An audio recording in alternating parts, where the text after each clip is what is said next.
Faustine, c'est Kelly, j'espère que tu vas bien.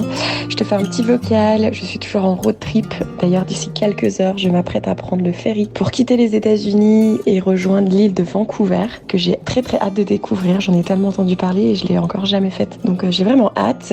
Mais bref, tout ça pour dire que avant de publier l'épisode anniversaire des 3 ans de Fille Expat fin octobre, j'aimerais proposer quelques épisodes de voix entreposées avec d'anciennes invitées pour prendre un peu de leurs nouvelles. Et comme tu es un épisode très écouté et que je te suis sur les réseaux depuis notre échange et que j'ai vu que les choses ont très bien avancé de votre côté, je me suis dit que ça serait vraiment top de venir prendre de tes nouvelles. Donc la dernière fois qu'on a enregistré, c'était en début d'année 2022, non 21, si je dis pas de bêtises. Donc ça faisait quelques temps que vous étiez déjà installé en Laponie, mais le projet d'Ecolodge avait pris un peu de retard. Mais je sais que les choses ont bien avancé. Est-ce que tu pourrais nous faire un petit retour en arrière et nous dire justement qu'est-ce qui a changé pour toi depuis cet enregistrement? L'idée c'est juste qu'on échange comme ça par message vocal sur WhatsApp. Comme ça tu peux répondre à ton propre rythme. Moi je réponds aussi à mon propre rythme et bien évidemment je rebondirai en fonction de tes réponses. Voilà, j'espère que tu seras partante. Je te fais plein de gros bisous et je te dis à très vite. Coucou Kelly, ouais, j'espère que tu vas bien. Sandra Soulaire, ouais, tu vas voir la Vancouver Island, c'est sublime. C'est une île qu'on a adorée. Vancouver et Vancouver Island, c'est parmi nos coups de cœur vraiment du Canada. C'est trop beau. Si tu as l'occasion de faire la randonnée de Mystic Beach, c'est magnifique. C'est vers Victoria et Souk, vers ce coin-là, c'est magnifique. Et puis évidemment Tofino, c'est trop beau. Donc je sais pas si tu fais un petit road trip ou si tu vas se poser quelque part, mais en tout cas c'est une île qui est sublime. J'avais d'ailleurs entendu qu'il s'était inspiré des forêts là-bas pour dessiner les forêts dans le film d'Avatar. Donc ça te laisse imaginer un petit peu la beauté. Et puis sinon, oui, avec plaisir. Tu me dis par quoi commencer. Je sais pas trop, comme tu veux. Tu me dis, puis je te dirai. Je te ferai un petit vocal comme tu m'as demandé, avec plaisir, car en effet les choses ont bien avancé. Mais bon, là je te parle depuis la Crète. Je suis en Crète là, actuellement pour encore une semaine. Donc voilà, je profite bien. Voilà, bon bisous. Ah, trop bien, merci pour les conseils. Écoute, en plus, je prends le ferry de Port Angeles, dans le Washington, et j'arrive à Victoria. Donc, écoute, j'irai faire cette rando avec plaisir, parce que là, je t'avoue que ça fait depuis 3 jours que j'ai fait aucune rando, parce que j'ai la tête littéralement dans le brouillard. Il fait un temps, mais absolument dégueulasse pour moi depuis 3 jours, ça me déprime. Et du coup, c'est pour ça que je fais que rouler pour arriver à Victoria le plus rapidement possible, et j'espère vraiment que le temps sera meilleur là-haut, même si j'ai un peu de doute, je t'avoue, pour justement pouvoir profiter et bouger un peu, parce que je n'en peux plus là de rouler et être dans le brouillard, quoi. Enfin bref, je suis trop contente que tu veux jouer le jeu avec moi. Ce que je te propose, c'est que là j'ai 2h30 de route, donc je vais m'amuser à réécouter l'épisode qu'on a fait ensemble, comme ça j'ai bien en mémoire où est-ce qu'on s'est arrêté, et je te renvoie un petit vocal d'ici 1 heure à peu près. C'est trop chouette de vous réécouter toutes les deux. Et là, du coup, j'ai envie de rebondir par rapport à une chose que vous dites à la 16e minute. Vous dites que les peuples scandinaves, c'est pas comme en France pour faire des rencontres et se lier d'amitié, ça prend un petit peu plus de temps. Donc là, vous avez eu un peu plus de temps que lorsqu'on a échangé. Est-ce que tu dirais que depuis, vous vous êtes liés d'amitié avec des personnes locales, ou est-ce que c'est toujours un petit peu compliqué ?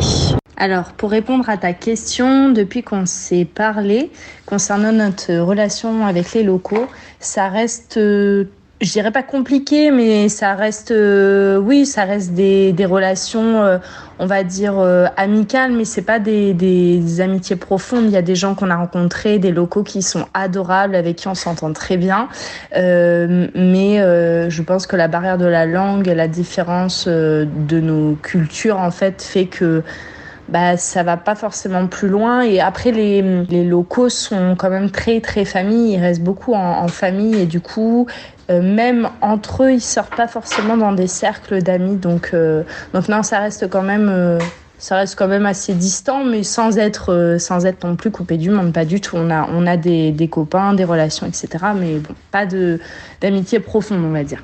L'entrée à l'école des enfants, enfin l'école en général des enfants, a aussi aidé à connaître du monde. Esther, par exemple, a vraiment une meilleure amie suédoise qui vient régulièrement à la maison, elle va régulièrement chez elle. Florine et Benjamin connaissent bien les parents. Isaac commence à se faire des copains aussi à l'école.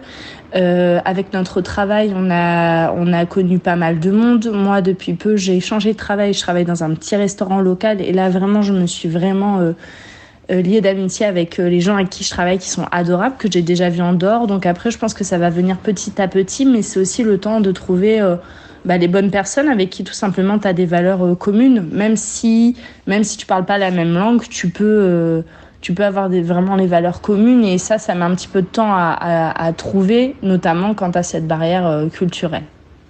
Que tu fasses cette précision parce que je pense que c'est dans beaucoup de pays comme ça.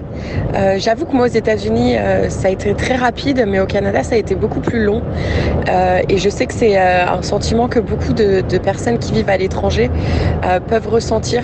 C'est que même les relations qu'on a en France, nos amitiés, etc., c'est des choses qu'on construit depuis longtemps, mais je pense qu'on a tendance à l'oublier. Et je pense que c'est logique en fait que de vraies amitiés profondes, elles mettent des années à se construire parce que c'est exactement ce qui s'est produit en France. Sauf que peut-être des fois on met pas le doigt dessus, tu vois ce que je veux dire. Donc c'est une belle précision que tu fais et je suis contente qu'on a abordé ce sujet. Du coup, tu parles de la barrière de la langue, donc j'imagine que tu t'es toujours pas mis au suédois. Par contre, j'imagine que les petits avec l'école, peut-être que eux, ils sont devenus bilingues.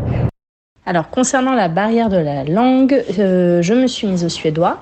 J'ai pris des cours de suédois avec le SFI. C'est des cours qui sont proposés pour les gens qui arrivent dans le pays, etc. C'est gratuit.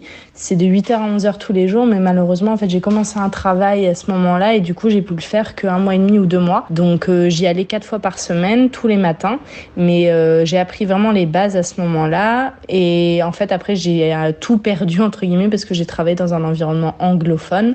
Et là, ça fait pas longtemps que je m'y remets vraiment, que je parle au travail parce que je suis vraiment dans un restaurant local suédois, que je travaille avec une famille suédoise et que du coup, je m'exerce. Et j'ai aussi repris à côté, même si je peux pas reprendre ces cours-là, j'ai repris une application du coup pour m'aider aussi à la maison, pour continuer. Et puis j'essaie de parler des fois avec les enfants, même s'ils se fichent un peu de moi, mais ça aide aussi. Et du coup, là, je viens d'écouter un passage où tu dis que les hommes sont très motivés, qui travaillent beaucoup, qui font plein de choses, ils sont très manuels. Est-ce que c'est toujours le cas ? Est-ce qu'ils n'ont pas perdu de motivation ? Je sais que vous avez eu quelques soucis lorsque vous avez essayé de faire des emprunts pour pouvoir avancer sur votre projet. Est-ce que tu pourrais revenir là-dessus ? Dire justement dans ces moments-là comment on garde la motivation, comment on garde espoir aussi que vous êtes en train de faire les bonnes choses au bon moment et qu'il faut juste savoir garder patience et comment vous avez su rebondir aussi pendant les périodes d'attente qui peuvent être parfois longues pour essayer de vous occuper ou peut-être mettre un peu d'argent de côté. Alors oui, en effet, ça a été, il y a eu des périodes vraiment compliquées dans tout le processus de la création du lodge. Après, en effet, les garçons sont toujours aussi motivés et motivants parce que vraiment c'est grâce à eux que tout ça se concrétise, parce que c'est vraiment des personnes qui voient le verre à moitié plein tout le temps et qui essaie de rebondir sur chaque opportunité en fait. Je pense qu'on a comblé un petit peu ce temps d'attente en travaillant ici, en développant le cercle autour de nous. Et puis en fait, finalement, on s'est dit si ça s'est pas fait. Après, ça, c'est toujours facile de se le dire ensuite, mais là, on le réalise vraiment concrètement, puisque si ça ne s'est pas fait à ce moment-là, c'est que ça ne devait pas. Et au final, toutes les expériences qu'on a eues depuis nous ont extrêmement aidé dans la construction du business et de notre vision en fait des choses. Il y a eu plein d'éléments où on s'est dit, on était parti sur quelque chose qui ont complètement changé depuis parce qu'on a eu cette expérience-là. Notamment, on a tous travaillé, enfin Benjamin, Emeric et moi-même, on a travaillé dans le tourisme du coup en attendant, et on a vraiment eu l'occasion de voir ce qui plaisait, ce qui ne plaisait pas, de réajuster en fait un petit peu notre idée un petit peu autour du lodge, des activités qu'on proposerait, etc. Et plein de choses auxquelles on s'attendait pas forcément. Et aussi concernant la construction, comment on voulait que soient les chalets, avec qui on voulait travailler. On a totalement revu, en fait. Là, on était pressé avant, on était pressé par le temps. Donc, en fait, on n'avait pas pris le temps forcément de bien choisir nos partenaires. Là, on a eu le temps. Et on est hyper content de ce qu'on fait et avec qui on travaille, avec du local, avec voilà. Donc ça a mis du temps, c'était très frustrant, mais ça fait partie, c'est ce que nous a dit le banquier, ça fait partie de la vie d'un entrepreneur. C'est les embûches, les obstacles, on nous avait prévenu dès le début. D'ailleurs, dans notre film, le père de Benjamin le dit. Il y aura des obstacles, il y aura des moments difficiles, ça fait partie de l'aventure. Mais je suis assez fière de nous parce qu'on a su rebondir, je pense, grâce à la personnalité de chacun. Chacun s'apporte un truc à un moment. Et puis, c'est comme ça qu'on a fait. Après, on me demande de le refaire demain. Je ne sais pas si je le refais parce qu'il y a vraiment des moments difficiles. Mais là, ça y est, on voit la lumière et c'est que des bonnes nouvelles qui s'enchaînent depuis maintenant plusieurs mois. Donc, c'est trop chouette. C'est trop drôle parce que j'écoute ton vocal et au même moment, j'écoute aussi le podcast et tu dis... parce que pour toi, le début, quand t'es arrivé, c'était pas facile. Et que Aymeric te disait mais ne t'inquiète pas, dans 10 ans, on en rigolera. Et c'est exactement ce que tu es en train de dire aujourd'hui par rapport à l'aventure entrepreneuriale. Et j'adore ta façon de voir les choses avec du recul. Et je pense que d'ailleurs, s'il y a des entrepreneurs qui nous écoutent, et d'ailleurs, moi, ça me parle aussi beaucoup parce que tu vois, là, j'ai un peu un petit moment de down et me dire, en fait, c'est ces moments-là, c'est là où on apprend des choses et c'est le chemin. En fait, il faut vraiment faire confiance au process. Et même si, comme tu dis, des fois, c'est très compliqué, savoir bien s'entourer parce que du coup, déjà vous, en famille, vous vous motivez entre vous, vous avez fait des rencontres. Et je pense que c'est vrai que c'est important qu'il y aura toujours des hauts et des bas, qu'on soit entrepreneur ou pas d'ailleurs.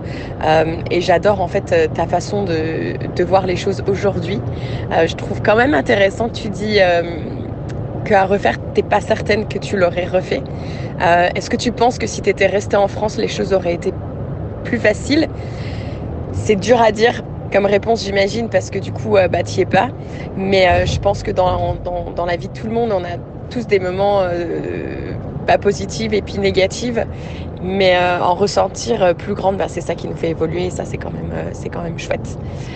Donc du coup, est-ce que tu pourrais nous détailler un petit peu plus votre lodge? Qu'est-ce qu'il en est au niveau de la construction? Quand est-ce que vous allez l'ouvrir? Qu'est-ce que vous avez défini au niveau des valeurs, etc. En tout cas, je tiens à en profiter pour te remercier de prendre le temps de me répondre pendant tes vacances en Crète. En plus, tu me tiens compagnie pendant cette route que je suis en train de faire vers le ferry. Donc voilà, je voulais juste te dire merci. Coucou Kelly, bon je reviens vers toi pour répondre à ton dernier message. Donc comme tu peux l'entendre, je suis entourée des oiseaux, tout ça, je suis en Crète, c'est pas vraiment les bruits de la Laponie. Mais du coup pour répondre à ta dernière question, à ton dernier message, oui, je pense que dans la vie il y a des hauts, des bas, ça c'est pas une surprise. Comme tout le monde, on en a vécu.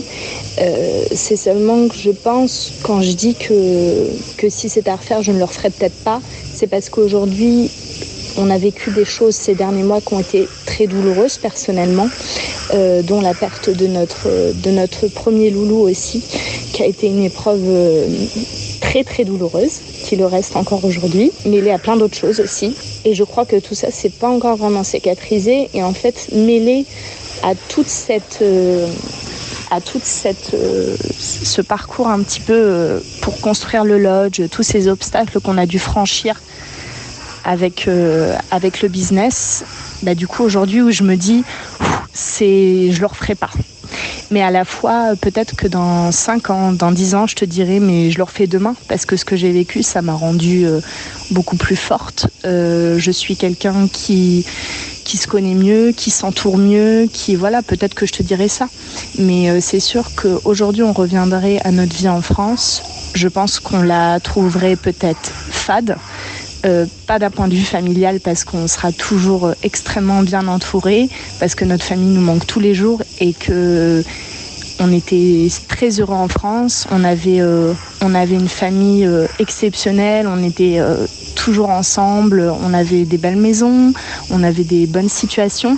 On n'a pas fui la France, on est vraiment parti pour créer le Blueberry Lodge et pour avoir ce projet parce que on a toujours un petit peu été des challengers dans l'âme et on a toujours eu besoin de projets comme ça pour avancer. Et celui-là, c'était vraiment un projet de vie, un grand projet. Et là, c'est une grande satisfaction de le voir ouvrir bientôt, de voir tout ça arriver, que ça soit enfin concret, qu'on accueille bientôt nos premiers clients. Et c'est pour ça que je crois que revenir à une vie un petit peu plus, je dirais basique, mais c'est pas négatif quand je dis ça, mais retrouver nos métiers, boulot, métro, boulot, dodo, la famille le week-end, etc. Une vie plus basique, plus commune. Ça serait peut-être fade pour nous au bout d'un moment et on aurait besoin de revivre des sensations plus fortes, peut-être, je ne sais pas. Mais on en reparle dans 5 ans, on verra, j'aurais peut-être changé de point de vue.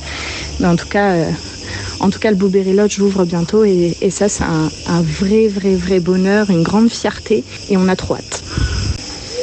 Donc concernant Blueberry Lodge, cette année nous allons ouvrir 2 lodges, donc un de 6-8 personnes et un de 4-5 personnes, avec en plus un espace détente, relax, où il y aura un sauna, un espace un petit peu plus détente, en dehors du sauna, un bain nordique, une grande terrasse pour sauter dans la neige. Et du coup, nos clients pourront profiter de tout ça. Le lodge, on l'ouvre au mois de décembre et on va avoir la joie d'accueillir nos premiers clients le 20 décembre. Donc on a vraiment hâte, même si on est dans les starting blocks là pour tout finir à temps, pour que tout soit prêt. C'est une famille, les premiers clients qui arrivent, c'est trop rigolo parce que c'est une famille qui nous suit depuis le début sur les réseaux, qui a toujours été derrière nous, qui est passionnée par la Laponie. Et du coup, rencontrer ces gens-là qui ont suivi toute l'aventure, c'est génial parce que souvent le retour que j'ai, c'est qu'ils ont l'impression de nous connaître, d'être copains avec nous, mais que dans l'autre sens, on les connaît pas vraiment. Et c'est vrai parce que du coup, il y a plein de personnes avec qui on parle, mais en fait, eux ne partagent pas autant que nous, donc du coup, on les connaît pas vraiment. Et ça, on a vraiment hâte de rencontrer ces familles et de partager avec eux, de leur transmettre un petit peu l'amour qu'on a de la nature ici, de la Laponie, de cette culture du Nord, etc. Donc ça arrive bientôt, ça arrive le 20 décembre, voilà. Et donc, concernant les lodges plus concrètement, on les a pensés le plus éco-responsable possible, même si aujourd'hui on ne peut pas appeler le Blueberry Lodge un éco-lodge, puisque c'est un certificat officiel qui doit être attribué par un organisme qui va venir voir si vous répondez à tous les critères d'une charte. Mais en tout cas, on les pense le plus éco-responsable possible dans la construction, dans le choix des matériaux, dans les gens avec qui on travaille.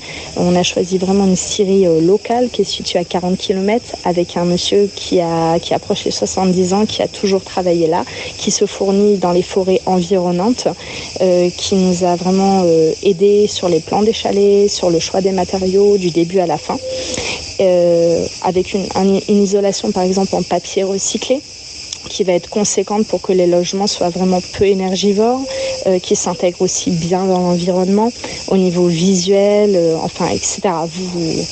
Vous verrez, mais en tout cas, on est très contents de nos choix. Et on va dire que ce temps un petit peu qui a été le lodge, qui a été repoussé par tous les obstacles, voilà, qu'on a eu face à nous, ça nous a permis de faire ces choix-là, de trouver les bonnes personnes et de pouvoir être au plus près de nos valeurs dans la construction des chalets et dans ce qu'on veut transmettre aux gens. Donc bien s'intégrer dans l'environnement, avoir des matériaux de qualité, travailler avec la population locale et en fait tout ça c'est des valeurs qu'on veut transmettre à nos clients, le respect de la nature environnante et en fait juste s'intégrer mais se faire le plus petit possible et le plus discret possible dans cette nature en fait. Coucou, alors je vais répondre déjà au premier message. Entre-temps, je suis bien arrivée sur l'île de Vancouver et je comprends pourquoi vous avez eu un coup de cœur pour la ville de Victoria. J'ai eu un gros coup de cœur moi aussi. Malgré le mauvais temps qui m'accompagne, j'ai vraiment adoré la ville. Donc je comprends et là je me dirige vers la Mystic Beach que tu m'as conseillé de faire. Donc même si encore une fois il fait pas beau aujourd'hui, de toute façon ils ont prévu pas beau toute la semaine, je vais quand même aller faire ma petite rando. Et je comprends du coup ce que tu veux dire par rapport au fait qu'il y a eu des challenges qui vous ont vraiment marqué, qui te marquent encore aujourd'hui. Et c'est vrai que tu vois, c'est drôle, mais je me faisais cette réflexion hier. J'ai l'impression qu'on veut toujours ce qu'on n'a pas. Et quand on l'a, on n'en veut plus et on veut autre chose. Enfin, tu vois, la vie, c'est vraiment, elle nous challenge sur tous les niveaux. C'est intéressant parce qu'il y en a qui vont t'écouter, qui vont se dire, moi, j'ai la vie de métro boulot dodo, elle me saoule, mais j'ose pas partir. Toi, t'as osé partir et tu te dis, des fois, je retournerai bien sur le métro boulot dodo. Et moi, je suis un peu pareil. J'ai envie d'être nomade, mais en même temps, j'ai envie de me poser, mais je sais pas où me poser, mais en même temps, quand je me pose, j'ai envie d'être nomade. Enfin bref, c'est un cercle vicieux, la vie, j'ai envie de dire. Donc ça, c'était par rapport à ton premier vocal. Par rapport aux lodges qui n'ont pas la certification Ecolodge, mais vu tout ce que tu décris, clairement, ça répond à vraiment pas mal de critères. Je suis trop contente pour vous. C'est vrai, il est vraiment beau votre projet. Trop contente aussi que tu as déjà tes premiers clients qui ont réservé et que c'est des personnes, j'imagine, françaises qui te suivent. Donc ça doit être vraiment chouette. Je pense qu'au mois de décembre, ça va être un mois intense pour vous quand tu as tout qui s'est mis en place et ça y est, tu vois un peu une finalité et que tu rencontres les clients. Ça, c'est vraiment chouette. Donc, je suis vraiment trop contente pour vous. En tout cas, ça m'a fait extrêmement plaisir d'avoir de tes nouvelles. Moi, c'est clair et net. De toute façon, dans tous les cas, je vais continuer à te suivre. Peut-être qu'on se refera un épisode dans 5 ans, tiens, pour voir où est-ce que tu en es. Et un jour, c'est sûr que je viendrai vous voir en Laponie. Pour l'instant, je prévois pas de revenir du côté de l'Europe, mais un jour peut-être. Donc, ce sera sûr que ce sera sur ma liste des visites à faire. Voilà, en attendant, profite bien de tes derniers jours et de la chaleur de la Crète. Moi, ici, j'ai extrêmement froid. Enfin, extrêmement, j'exagère, mais j'ai froid quand même. Donc, profite pour moi de la chaleur, du bruit des oiseaux, des vagues, etc. Moi, je vais essayer de voir si je peux plonger avec des orques. Tiens, réaliser ton rêve. Pensez fort à toi. Plein de gros bisous. À très vite.